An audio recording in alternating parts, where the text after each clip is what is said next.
Ready? Imagine it's the 1950s again. Father knows best. Leave it to Beaver. Sock hops. And Chevys. And then this news comes on the radio.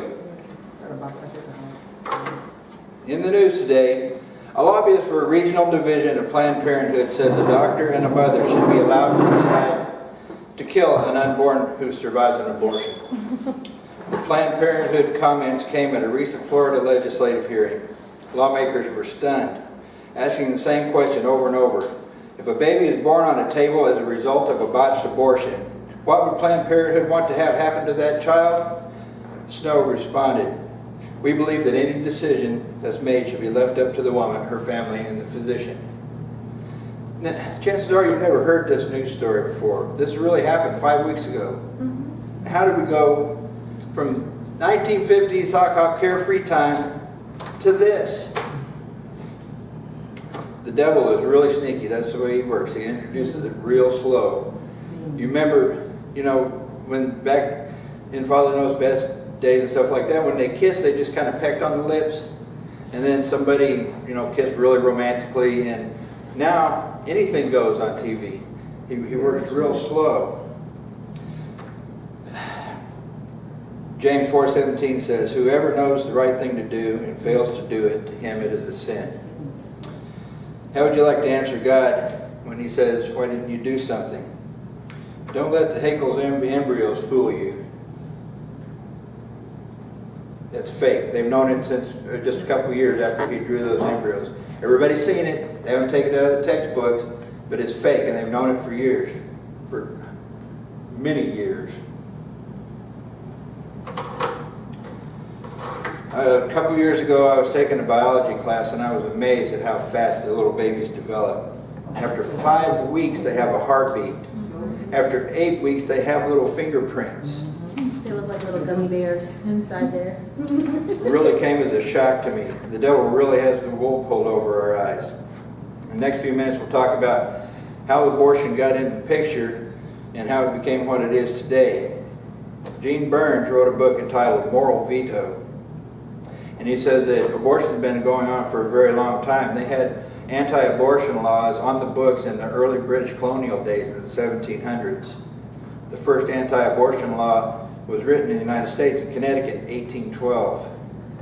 Back then, and there was a little controversy back then. We don't got time to go into it now, but there was almost nothing said about it again until about the mid-60s, when people tried to quietly liberalize the abortion laws.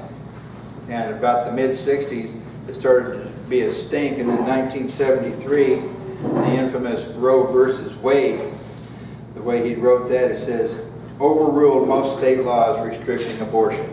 And then it really hit the fan. So how did it get in?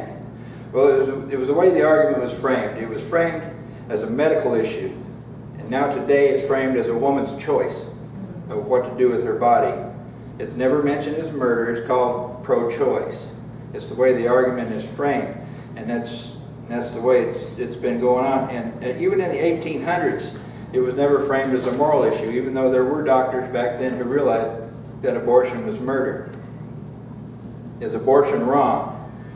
Abortion was actually seen as murder even in the 1800s. God cares about the unborn. It says in Exodus 21, it says, if people are fighting and hit a pregnant woman and she gives birth prematurely, there is no serious injury, the offender must be fined. But if there is injury, then you take life for life, eye for an eye, tooth for a tooth. So God values the unborn. In Jeremiah talks about God cared for him before he was born. David said the same thing in Psalms.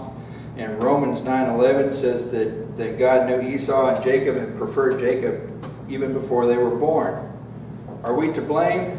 Well, the way the argument was framed is kind of fool you. And still to this day, there's controversy over where life begins. I believe it begins at conception. But, the old I was deceived defense didn't work for Eve. It's not going to work for us. So what can we do? I've been personally contributing to this place. It used to be called the Alliance Defense Fund. It's now called Alliance Defending Liberty. They're a collection of Christian attorneys that are fighting the ACLU on this and many other important issues. The Texas Right to Life had a very busy calendar in April. I haven't seen their May calendar. There's also a National Right to Life. You can get active with them, or you can contribute. If you don't have any money, you can volunteer. This church could start a group, you know. I believe, we still going to pass around the baby bottles this year for Mother's Day? Yeah, our church has this little, for the New Hope Pregnancy Care, right? No. It's not? Okay. Crisis Pregnancy Center. Right. And we collect change to give to them. You can help with that.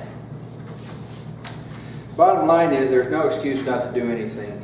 You know, we cannot be, it's not a medical issue, and we cannot be guiltless if we do nothing. Don't be afraid that there's so little to do that you just don't do anything. The devil really has his foot in the door, and it's going to be very hard to dislodge him. And finally, I want to read this to you. Now, you won't hear about, you've heard about this one in the news. There's not the big media stink that there would be on something that the media cared about. It says the district attorney who is prosecuting the case against abortion practitioner Kermit Gosnell says he engaged in murder when he snipped the spinal cord to babies who were killed in live birth abortions. The abortion practitioner faces trial after pleading not guilty to 8 murder counts. The babies were born alive in the 6th, 7th, and 8th months of pregnancy, but their spinal cords were severed with scissors. It was a house of horrors beyond any type of definition or explanation I can humbly try to give. When authorities searched Gosnell's office, they found bags and bottles holding aborted fetuses scattered throughout the building, jars containing the severed feet of babies lying in the shelf. Furniture and equipment was blood-stained, dusty, and broken. My grasp of the English language doesn't allow me to fully describe how horrific this clinic was. And it goes on. Was that the... Folks, this is horrifying. Yes, that Because there was one that I read about recently of a man who was doing abortions but wasn't really a doctor, and that he was doing it at a clinic like in the middle of the night, so like midnight on through, and he would do the abortions there. I think I've got it. And I think here in Thank you it's all like for your time. 20 weeks